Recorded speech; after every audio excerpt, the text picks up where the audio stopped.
Mesdames et messieurs, assalamu alaikum wa rahmatullahi wa barakatuh. Que la paix et bénédiction, mais aussi la miséricorde d'Allah soit sur vous tous. Toujours ravis de vous retrouver dans de tels épisodes de culture religieuse, votre fenêtre sur le monde de la culture islamique. Aujourd'hui, c'est un sujet très intéressant, l'hypocrisie. Comment l'islam, comment le Coran a vu l'hypocrisie. Comment le discours islamique était, dans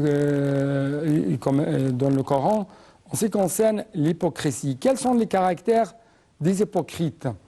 Le danger que représente ce phénomène au niveau de la société, au niveau des individus, toutes ces choses vont être éclaircies avec plus d'explications, des détails, à travers l'intervention et la présence quand même de notre invité de marque, le grand savant, le grand ulama, Dr Kamal Gadallah, le grand professeur à l'université de l'Azhar. Vous êtes toujours bienvenu. Assalamu alaikum wa rahmatullahi wa barakatuh. Wa alaikum assalam wa rahmatullahi wa barakatuh. Donc, pour commencer très vite, qu'est-ce que ça veut dire l'hypocrisie du point de vue islamique? Bon, l'hypocrisie, en fait, d'une façon tout à fait lexicale, en fait, c'est quoi? Du point de vue lexical, un nifaq, il est dérivé du mot nafaq, tunnel. C'est-à-dire que l'hypocrite, il manifeste quelque chose et cache quelque chose d'autre. Donc, c'est pourquoi il est munafiq, c'est-à-dire il a un envers endroit, c'est-à-dire qu'il n'est pas correct, qu'il n'est pas direct. Donc, l'hypocrisie, c'est le fait de se paraître, ou bien de se manifester avec le musulman. Et effectivement, il est contre le musulman, il est contre la société musulmane. Donc, il ne fait que de complot. Donc, il fait un camouflage. C'est quelqu'un, en fait, qui est dissimulant, en fait, qui dissimule ses défauts, qui dissimule même la mécréance, alors qu'il manifeste les bons actes. Mais effectivement, lui, il est tout à fait loin d'être un vrai croyant. Ouais. Donc, ce phénomène a commencé avec même l'apparition de la société musulmane, dès le premier jour. Dès le premier jour, parce que à Yathrib, ultérieurement la Médine lumineuse, Al-Médina al-Munawwara, il y avait un groupe de Khazraj qui était une grande tribu, parce qu'il y avait deux tribus, de grandes tribus, en plus de trois tribus de juifs. Il y avait Al-Aws et Al-Khazraj. Et donc, pour Al-Khazraj, il était sur le point de faire la coordination de quelqu'un qui s'appelle Abdullah ibn Ubay pour devenir le souverain de Médine. Ouais. Une sorte de roi, ou bien de préfet, si vous voulez. Hein. Donc, mais l'arrivée du prophète, sallallahu alayhi wa sallam, a mis fin, en fait, à ce projet. Il a déraciné ce projet complètement parce qu'il n'était pas logique que le prophète soit gouverné par quelqu'un d'autre.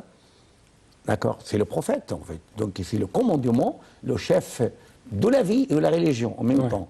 Donc, Abdullah ibn Ubay n'avait qu'un seul stratagème, c'est de se déclarer musulman. Il se déclarait musulman, mais effectivement, il n'était pas croyant, malheureusement. Parce que, par exemple, dans la bataille de Uhud, il s'est retiré avec le tiers de l'armée musulmane, donc qui étaient ses partisans. Donc, ce n'était pas la première fois.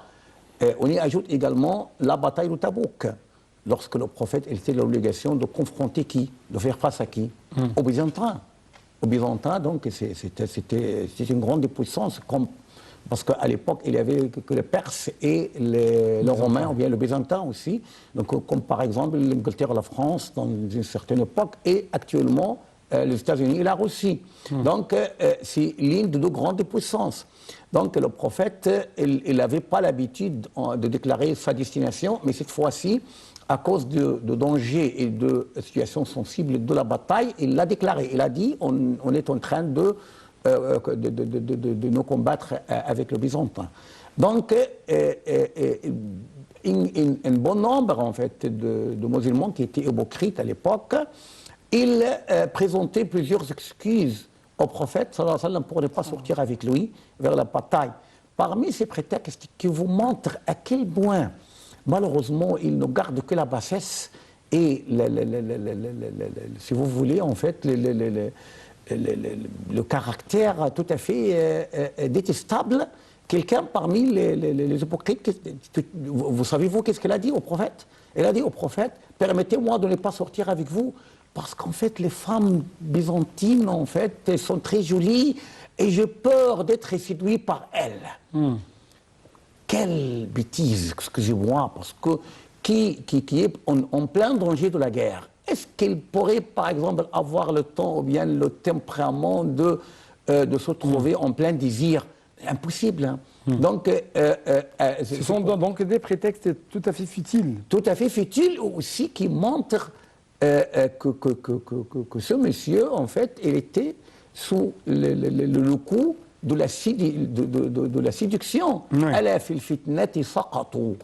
C'est-à-dire qu'ils sont, en fait, éprouvés, mais ils ont échoué de passer cette épreuve. D'accord. Donc, l'hypocrisie, malheureusement, par un petit calcul, on pourrait dire que presque le tiers de la société musulmane est hypocrite. Parce que c'était autant de prophètes.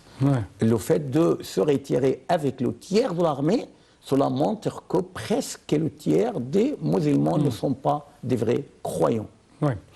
Donc on va prendre une toute petite pause pendant laquelle on va vous présenter, chers téléspectateurs, plus d'explications dans ce reportage ou dans ce reportage suivant concernant le thème d'aujourd'hui, l'hypocrisie du point de vue islamique.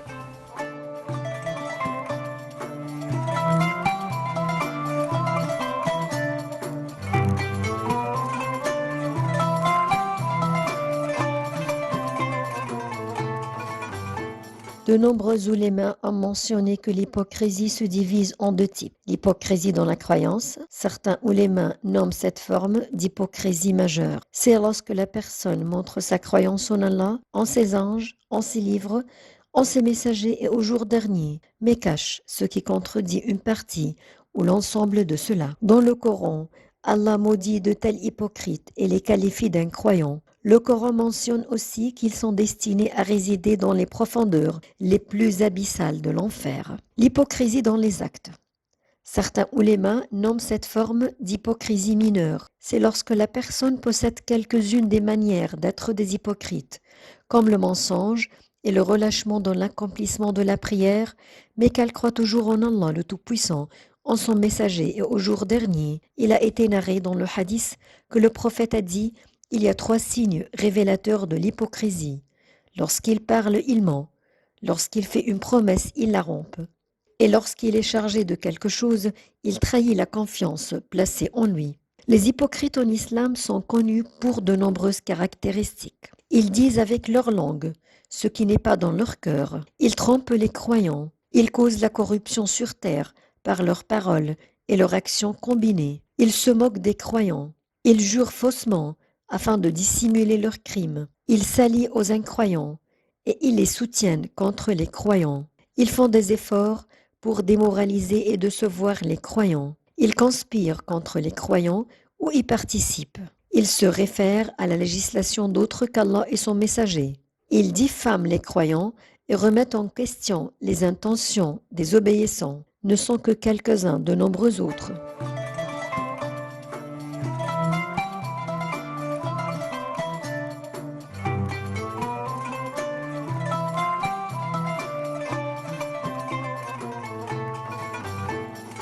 Donc, chers téléspectateurs, il y a toujours des caractères et des attributs concernant l'hypocrite du point de vue islamique. Et bien sûr, le Coran essaye essaye quand même de présenter des remèdes tout à fait réalistes pour lutter contre ce phénomène.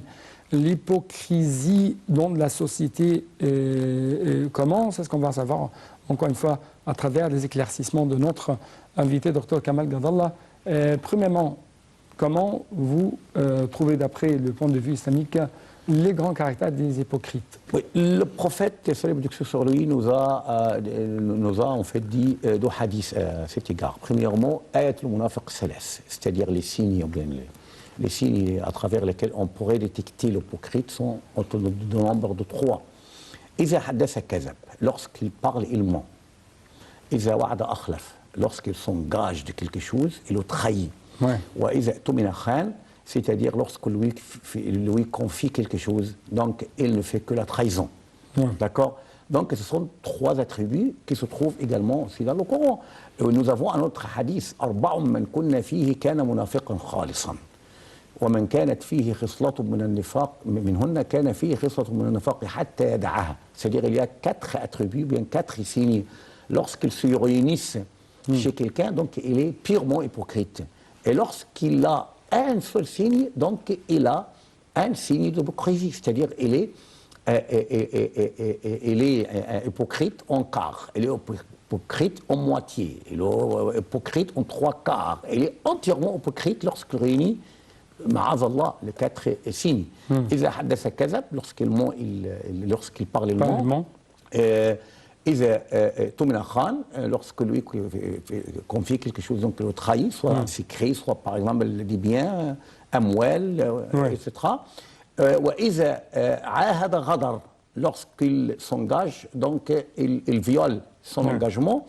وإذا خاصم فجر, et c'est très grave, lorsqu'il se tombe en animosité avec quelqu'un, avec qui il avait de bons rapports, il pourrait dire, ah oui, donc tu te rappelles le jour où je t'ai dit, je te donnais quelque chose, je ne sais pas quoi, donc je t'ai aidé, je t'ai assisté, tu étais chétif, c'est moi qui t'ai fortifié, donc bon, donc tu avais faim, c'est moi qui t'ai fait manger, donc il pourrait en fait énumérer tout ce qu'il a fait du bien envers l'autre, envers son ancien ami. Oui, donc il trahit, il coupe complètement avec l'ancien ami. L'islam appelle toujours au contraire de tous ces caractères. Mais permettez-moi de vous poser cette question. Quelle est la différence entre l'hypocrisie au niveau des actes, l'hypocrisie au niveau d'une doctrine?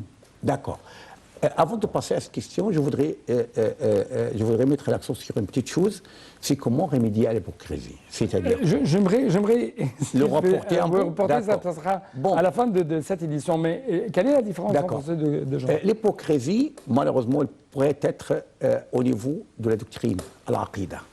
C'est-à-dire quelqu'un qui est effectivement, en apparence, il est musulman, mais effectivement, il est un croyant.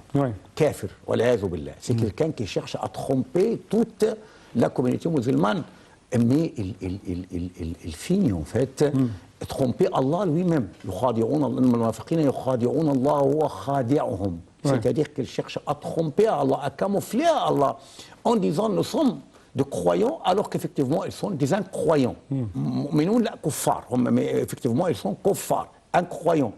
Donc c'est ce qu'on appelle l'hypocrisie doctrinale. C'est-à-dire du point de vue de la doctrine, il n'est pas du tout croyant. Malheureusement, et il se trouvait au temps du prophète, sallallahu alayhi wa sallam. Il ne faut pas être étonné, hein, parce que c'est une société avec tous les vices humains. Il y a quelqu'un qui est correct, quelqu'un qui n'est pas correct. Dans toutes les sociétés, il y a même aussi... Le prophète, que la bénédiction d'Allah soit sur lui, a été envoyé pour lutter contre de tels vices. Parce que, parce que, bien sûr, notre grand prophète a essayé de transformer la société bédouine ou arabe ou les différents membres de cette société de l'état de jahiliya, de l'inconscience, à l'état de la conscience, à l'état pour fonder une communauté, de la foi. Une communauté. Donc il y avait des maladies, mais ce n'était pas une chose tout à fait automatique de se transformer en tant qu'un croyant. Non, il faut une éducation. Il faut une éducation, en fait. Éducation qui était graduelle. C'était presque la mission la plus difficile pour le prophète Mohammed. Oui. Comment changer cette société avec de tels vices? Bon, premièrement, il faut connaître, je vous partage la vie entièrement, la mission la plus difficile, c'est l'éducation. Soit, par exemple, l'éducation au stade de l'enseignement, l'éducation au stade prédicatif, c'est-à-dire da'wa. la prédication. Donc, pour être un bon imam, en fait, qui pourrait transformer tout un quartier à travers sa mosquée, par exemple, et rendre les jeunes plus corrects, par exemple, les pousser à faire le bien pour leur pays, c'est aussi une chose très très difficile, parce qu'il faut passer plusieurs étapes. Donc, le prophète, il a commencé par essayer d'amoindrir, en fait, la quantité des hypocrites. Par tous les moyens, c'est-à-dire par leur, par exemple, donner ou bien leur confier de rôle à jouer pour être satisfait, parce qu'ils connaissent très bien qu'il y a certains qui aiment bien être un peu glorifiés, honorés, quelque chose comme ça, et à les pousser à travailler pour la société, à les embaucher en fait au service public, soit par exemple même ils envoyaient des simples croyants, bien même qui étaient presque qualifiés ultérieurement par des scélérats à Fasaqa pour ramasser les zakats. Ya ayyuha alladhina amanu in ja'akum fasiqun binaba'in fatabayyanu. Ce fasiq, ou bien ce scélérat, c'était qui? C'était un des hypocrites à qui le prophète confiait mission de ramasser la zakat. Donc les gens, ils étaient très contents que le prophète les a envoyés à quelqu'un pour prendre la zakat. Donc ils sont sortis avec leurs moutons, leurs brebis, par exemple chameaux et tout, pour les donner à ce monsieur, le collecteur de zakat. Mais il était effrayé en fait. C'est pourquoi il croyait qu'ils sont sortis pour le combattre, pour le tuer. Il s'est enfui vers Médine, il a rencontré le prophète a organisé une armée pour le combattre. En arrivant, il les a trouvés en fait avec leurs bétous, en fait, leurs bestiaux, en attendant l'arrivée du prophète. Donc, il était quelqu'un qui n'était pas correct. Et malgré tout cela, le prophète lui a confié de s'encadrer dans le service public. Donc, il cherchait toujours à déraciner en fait leur rancœur, leur rancune. Oui, il y a, avec certains, le prophète a réussi. C'est pourquoi, encore une fois, c'est pourquoi notre grand prophète Mohammed a séjourné presque 13 ans au sein de la Mecque. Oui. Avant de faire... Pour ancrer la doctrine. Pour ancrer la doctrine, ancrer la foi, ancrer la conscience, rendre les gens croyants en Allah, à la doctrine islamique, à cette croyants, doctrine gentils, tolérants et tout. Parce que quand même, parmi les incidents entre les grands compagnons, c'était un incident un peu raciste entre Abu Zar al-Ghifari et Bilal ibn Rabah. C'est un patron. Et contre Abdullah ibn Mas'oud aussi. Oui. Est-ce que vous pouvez nous raconter un peu plus de cet incident? Comment notre grand prophète Mohammed a essayé de dire non au racisme, non à de tels incidents? Oui, parce qu'en fait, cela pourrait en fait constituer ce qu'on appelle l'hypocrisie des actes. C'est-à-dire, on est très croyant, mais malheureusement, il y a quelques vices. C'est pourquoi, par exemple, Abu Zar al-Ghifari, il avait un jour insulté Bilal ibn Rabah en lui disant Ya ibn al-Sawda. Oh, le fils de la femme noire, black, peut-être nègre, d'accord? Parce que Bilal, il appartenait à l'Abyssinie, en fait. À l'époque, Abyssinie, actuellement, c'est l'Éthiopie et l'Érythrée, en fait. Deux pays africains. Éthiopiens, d'accord? Donc, le prophète, il lui a dit tu gardes encore quelques traces de jahiliya pré-islamique. C'est-à-dire... Il s'est adressé à Abu Zar. Oui, donc c'est pourquoi Abu Zar n'hésitait pas C'était un arabe, Abu Zar. C'était un arabe, et l'autre, c'était un africain. Oui, d'une grande tribu qui s'appelle Rifar. Une des grandes tribus, en fait. Il était fier, en fait, de sa généalogie. Donc, il s'est précipité à embrasser en fait la tête de Bilal pour s'excuser, d'accord? Donc donc notre grand prophète Mohammed était intervenu dans des situations tout à fait délicates, tout à fait critiques, pour dire à toute l'humanité, à toutes les races, éducatif, vous êtes, en fait. éducatif, vous êtes toujours égaux devant la loi islamique, devant la charia, devant Allah. On est tous égaux, en fait. La farqa bayna ajamin wa la ajami.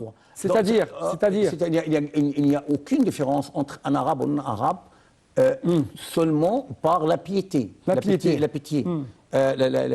piété, parce que donc si vous avez plus de piété que quelqu'un d'autre, donc vous êtes plus honoré auprès d'Allah. Ouais. Donc c'est un autre incident. Lorsque Abdullah bin Mas'ud, en fait, il avait monté sur un arbre, donc ses pieds étaient très très minces, en fait. Ouais. Donc ils se sont livrés à se moquer, en fait, de ce pied. Le prophète, qu'est-ce qu'il a dit? Vous moquez, en fait, du pied d'Abdullah bin Mas'ud. Par Allah, ils sont plus lourds auprès d'Allah que le mont de Uhud. Ouais. Donc Omar ibn Khattab, lui aussi, en fait, il a ancré cette égalité, hein, pour mettre fin à tout ce qui est racisme, intolérance et tout. Hein. Un jour, Jabal ibn al-Ayham, qui était un roi, en fait, dans son peuple, il venait de se déclarer son islam, donc un point tout à fait puissant, en fait, positif pour les musulmans. Mais on était assez proches du pèlerinage. Dans le pèlerinage, il y avait quelqu'un, en fait, qui avait foulé, en fait, son par-dessus, qui est tombé, donc il était énervé contre lui, il l'a giflé. Donc Omar ibn Khattab, il a dit, il doit te gifler, hein, comme tu viens de le faire. Il lui a dit, ah, moi je suis roi. Lui, il est parmi, en fait, le commandant mortel. Hein. Ouais. Donc Omar ibn Khattab, qu'est-ce qu'il a dit? Un mot, en fait, doré. Ouais. L'islam vous a égalisé. Ouais. Vous a rendu égaux. Ouais. Toi et lui.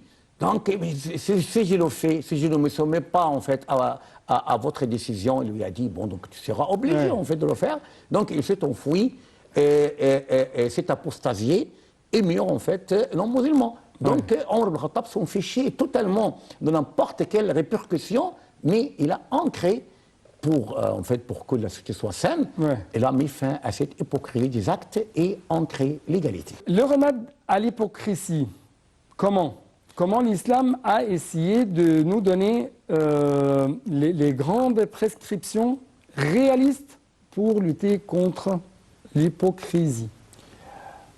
Donc, premièrement, pourquoi l'hypocrisie? Si on pose la question à un hypocrite, pourquoi tu es hypocrite? Premièrement, il va nous dire que c'est à cause, en fait, de la peur, par exemple, d'être privé des avantages de la vie, ou bien, par exemple, d'être mis à mort. Donc, Allah a garanti les deux choses. Il a dit, c'est-à-dire c'est Allah qui a créé la mort et la vie. Et il a précédé la mort à la vie, parce que la mort, c'est en fait notre hantise, c'est notre obsession, si vous voulez. Deuxièmement, en ce qui concerne al-rizq, la subsistance. Votre subsistance, en fait, elle tombe du ciel d'une façon certaine. Donc, pas question de doute, pas question de scepticisme. Vous serez pourvu de votre subsistance, même si vous n'avez pas la volonté de le faire. Vous pouvez être pourvu, en fait, même sans faire de calcul. Il pourrait, en fait, donner en largeur une subsistance à quiconque il veut. D'accord? Donc, troisièmement, c'est aussi, en fait, l'inquiétude pour les enfants. Donc, quelqu'un pourrait vous dire, ah oui, donc moi, je suis hypocrite, mais c'est malgré moi. Je voudrais, en fait, une sorte d'ascension, en fait, dans ma carrière, pour être, par exemple, directeur, je ne sais pas quoi. Donc, il faut que je tombe en très, très bonne entente, en fait. Il faut que je fasse, en fait, des choses, en fait, même qui ne seront pas à la hauteur, pour mon supérieur, pour être, par exemple, gradué. Tout. Donc, c'est... Le Coran, qu'est-ce qu'il nous a dit à la fin de la sourate des hypocrites? Il y a une sourate qui s'intitule Les hypocrites, sourate al-Munafiqun. يا أيها الذين آمنوا أنفقوا مما رزقناكم من قبل أن يأتي أحدكم الموت. C'est-à-dire, فيقول رب لولا أخرتني إلى أجل قريب. Donc, il nous a averti, en fait, إنما أموالكم وأولادكم فتنة والله عنده أجر عظيم. Donc, أنفقوا مما رزقناكم, c'est-à-dire dépenser de ce dont vous êtes dépourvu avant que la mort nous étonne, l'un de vous n'attaque, l'un de vous. À l'époque, il aura l'espérance qu'Allah lui reporte un petit délai pour qu'il puisse, en fait, faire des dépenses et être parmi les vertueux et parmi les pieux. Donc, donc ça sera terminé. Ouais. Donc le Coran nous a avertis contre l'inquiétude. C'est par l'évocation d'Allah que le cœur se rassure. Ouais. Deuxièmement, par en fait nous épargner de cette peur, de cette crainte de la mort et de la privation, parce que le prophète, qu'est-ce qu'il a dit? Il a dit fattaqullaha wa ajmilu fi talab, c'est-à-dire oui, avoir piété envers Allah, et il faut être gentil en demande. Il ne faut pas être humilié, d'accord? Il ne faut pas être humilié en demandant quelque chose. En demandant quelque chose à quelqu'un. À quelqu'un. À quelqu'un. Mais être humilié en demandant quelque chose. C'est autre chose. Hein. C'est autre chose parce que c'est le vrai donneur en fait. Même si vous me donnez quelque chose, c'est par la permission d'Allah que vous me le donniez. D'accord. Donc vous êtes comme moi, un serviteur. Donc on est tous les serviteurs d'Allah. On ne possède presque rien en véritable. Et véritablement, on ne possède presque rien parce que nous sommes en fait des lieutenants sur les richesses accordées par Allah. On n'est pas les vrais propriétaires. Le seul vrai propriétaire, c'est Allah. Donc, c'est le seul décideur. Oui, le seul décideur, le seul pourvoyeur, le seul riche, le seul puissant, le seul omniscient aussi, d'accord? Donc, c'est-à-dire que toutes les choses en fait se passent d'une façon tout à fait prédestinée. Ouais. Nous a rendu à l'aise en fait. Je connais parce que vous avez personnes... dit que toutes les choses sont entre les mains d'Allah, qu'ils soient glorifiés. Ils ne sont pas entre les mains des sociétés, entre les mains des hommes. Oui, c'est pourquoi Allah nous dit Mets confiance en Allah, le vivant qui ne meurt point. Donc, alors que les autres meurent. Je connais par exemple des personnes comptez sur Allah, tablez sur Allah. Comptez, mettez confiance. Appuyez sur Allah. Qu'il soit glorifié. Il va te rendre victorieux dans toutes choses. Oui, et donc les puissances d'Allah. Donc, je connais plusieurs personnes qui avaient fait excusez-moi, des acrobates, des escroqueries, en fait, pour avoir des postes. En fin de compte, ils ne l'ont pas obtenu. Parce que Allah n'a pas prédestiné. C'est contre la volonté d'Allah. Oui, c'est la volonté d'Allah. C'est pourquoi, pas question de l'hypocrisie, parce que c'est inutile. Hein. L'hypocrisie, c'est un crime. Et toujours, le crime est inutile, en fait. Donc, est-ce que vous croyez, par exemple, je m'adresse aux hypocrites qu'Allah les mettre en bon rétablissement et les fasse guérison en fait contre des vices. Est-ce que vous croyez que vous pouvez par exemple parier sur la destinée? On ne pourrait jamais parier sur la destinée. La destinée, c'est la providence. Donc on n'a pas besoin en fait d'être humilié parce que l'hypocrite c'est quelqu'un qui est humilié. Parce que mais quelqu'un qui est peureux. C'est-à-dire s'il y a un petit danger, ils croient que ce danger est destiné à eux, alors qu'il pourrait destiner à n'importe qui. Il pourrait donc pour être loin de toute peur, nous devons toujours être fortifiés par ce bouclier divin, Allah, qu'il soit glorifié. Oui, le cuirasse contre l'hypocrisie, c'est la certitude et la confiance en Allah.